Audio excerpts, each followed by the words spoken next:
hello, I'm Kråkan, also known as Corvus Cornix, and welcome to Classy Movie Rambles, where I talk about old movies that I found in my closet while cleaning. This week's movie is Halloween from 2019, and it's about 1 hour and 45 minutes long. And the movie starts with a credit sequence and then cutting to a rehabilitation site, where two reporters trying to get an interview with the famous murderer of Michael Myers. So they go out into the courtyard and they see him. So the camera is right behind him, so you can't see his face, you can just see his back. And he's not talking. He hasn't been talking for all this time that he's been in this asylum/rehabilitation site.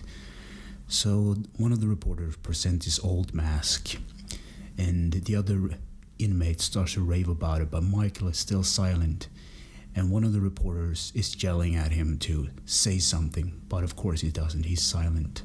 And then cutting to a pumpkin rot away, but in reverse, and some more credits. It's kind of a cool effect, actually. And then cutting back to a reporter on a way to see Laurie Strode's, which is one of the sole survivors from the first movie. She survived Michael Myers about 30 years ago or something like that.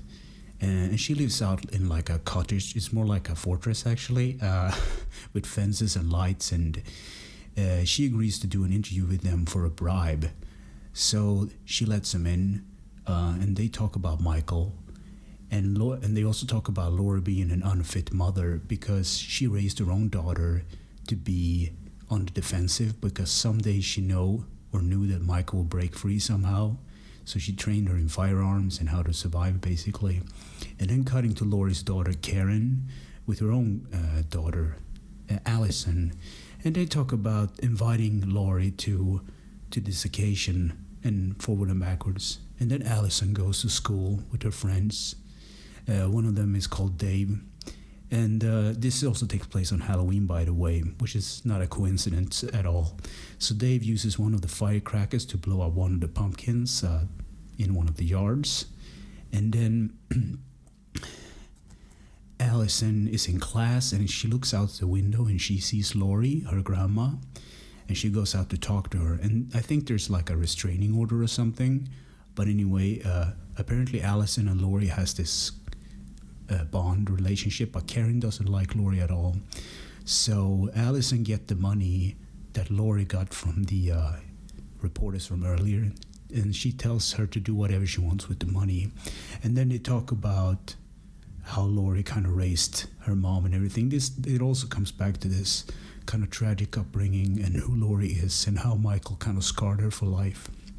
And then cutting to Laurie being an absolute badass at the target practice. And then cutting to the reporters going through the Loomis tapes from the first movie to understand more about who Michael is as a killer.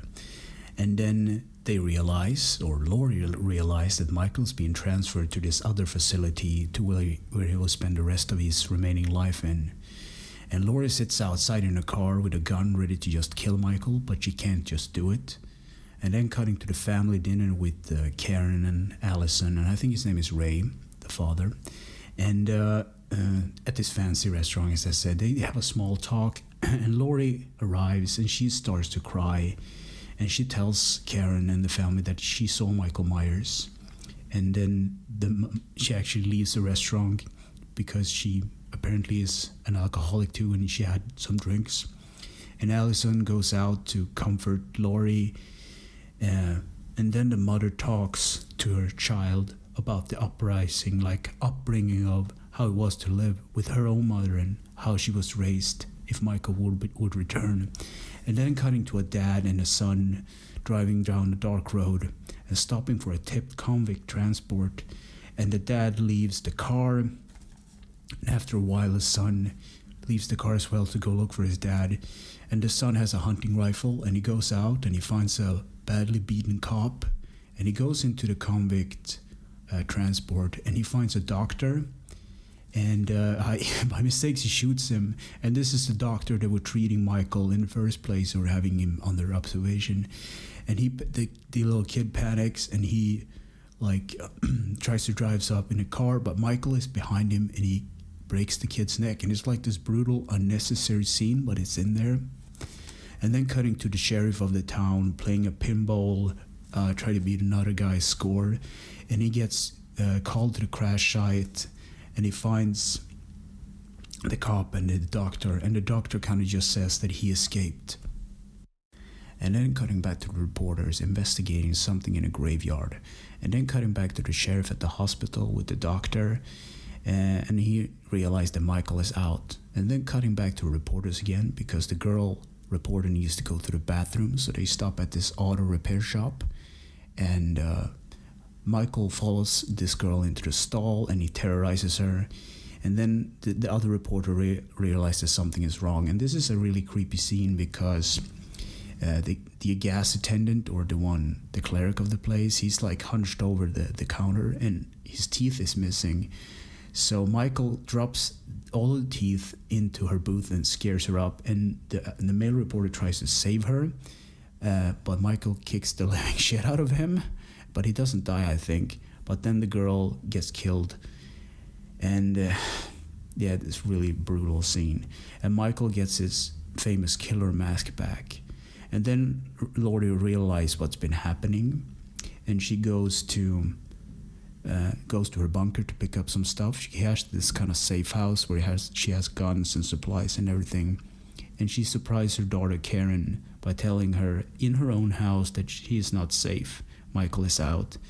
And the sheriff goes to investigate the bathroom, and Laurie is watching her from like from the distance. And later Michael goes into a house to grab a hammer, and this is one of those unnecessary violence scenes, but he grabs a hammer and he beats an old lady to death and takes a knife in the kitchen, and he walks into the next house and he stabs a girl through the neck.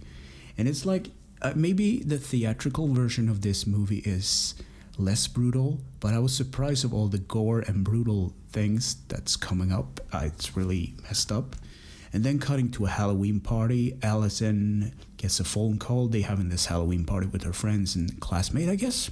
And she gets a phone call, and it's from her friend. And then Allison sees her boyfriend kissing with another girl, and she confronts him about this, and he behaves like an asshole, and he drops her phone into pudding or some kind of food, and she tells him that they're done.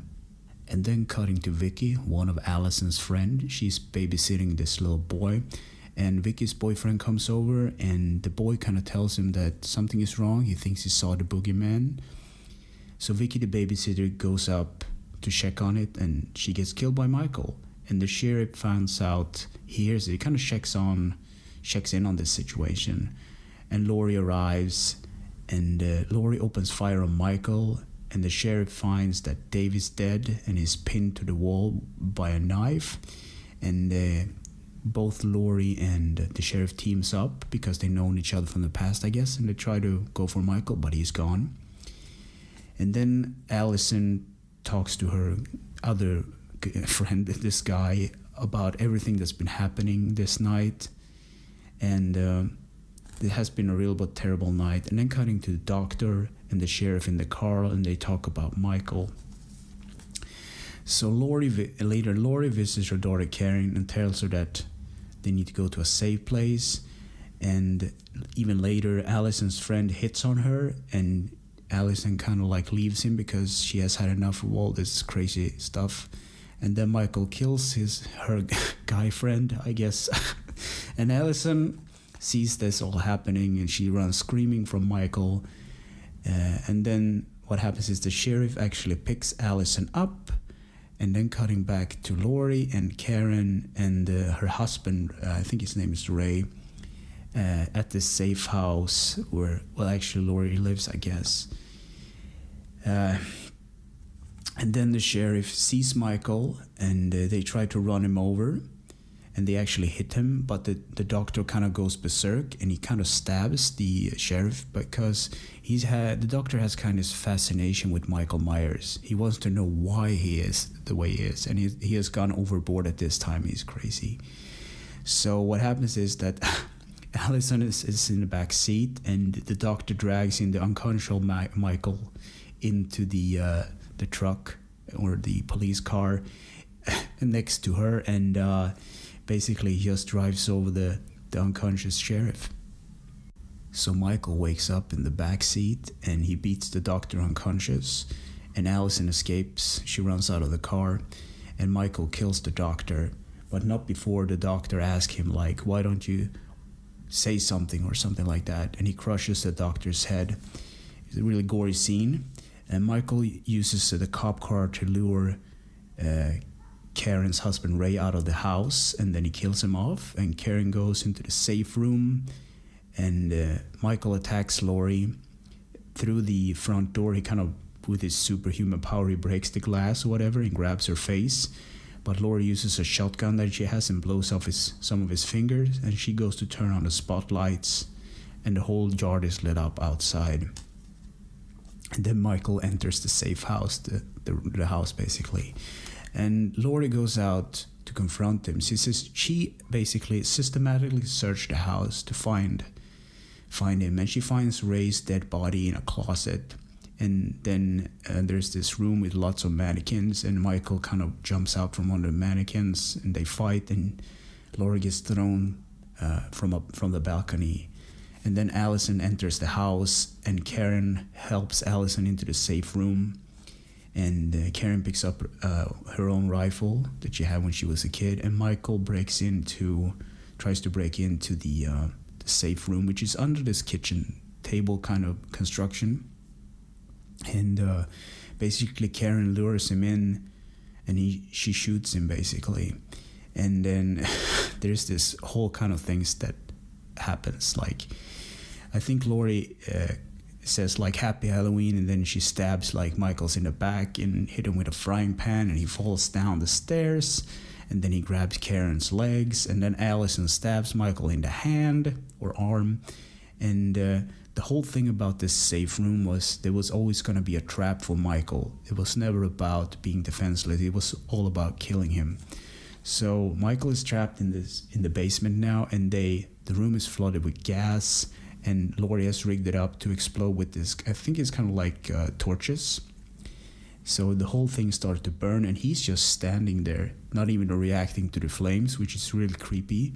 And he just stares at them. And they leave the house, and they stop this pickup truck that's driving down the highway or the like forest road, and they get on it. And that's the end of the movie. So what do I think about this movie?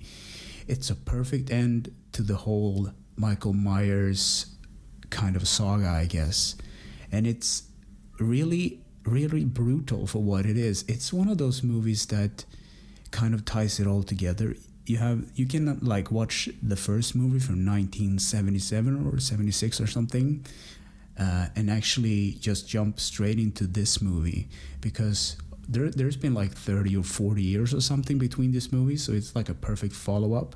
And some of the movies that happen between the original Halloween and this 2019 Halloween is rather weird. There's like this other storyline about him being pure evil, and has the mark of thorns, I guess, on his wrist. And there's this other movie called The Ghost of Michael Myers and the Halloween H2O. And I mean, with a rapper that battles Michael Myers, it's kind of weird. You could have skipped some of those movies and just jumped straight ahead. So if I can recommend something for Halloween, watch the original. It's really kind of dated, but it's kind of an interesting kind of slow build up to the killer and everything. And then watch this one. It's like a perfect combo, I guess. Well, maybe like a 3-hour movie kind of rant. But anyway, thanks for listening and or watching, and take care.